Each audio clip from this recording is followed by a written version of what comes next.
రాజన్న సిరిసిల్ల జిల్లా మామిరెడ్డిపల్లి గ్రామానికి చెందిన తిప్పిరెడ్డి సుదర్శన్ రెడ్డి అలియాస్ ప్రమోద్ రెడ్డి అనే వ్యక్తి మాజీ నక్సలైట్ అని చెప్పుకుంటూ బెదిరింపులకు దిగుతున్నట్లు పోలీసులు తెలిపారు. రైస్ మిల్లుల అసోసియేషన్ సభ్యులకు ఫోన్ చేసి 50 లక్షలు ఇవ్వాలని డిమాండ్ చేశాడు. లేకుంటే హతమారుస్తానని బెదిరించాడు. దీంతో వారు పోలీసుల్ని ఆశ్రయించారు. కేసు నమోదు చేసిన పోలీసులు వనపర్తి జిల్లా కిల్లా గణపురం బస్టాండ్ దగ్గర నిందితుడిని అదుపులోకి తీసుకున్నారు.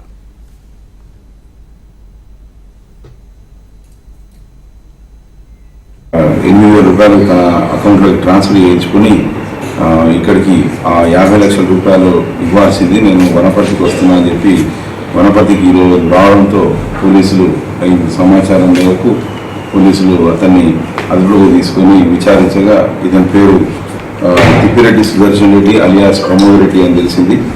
ఇతను మామిడిపల్లి గ్రామం కోనరావుపేట రాజన్న సిరిసిల్ల జిల్లాకు చెందినవాడు.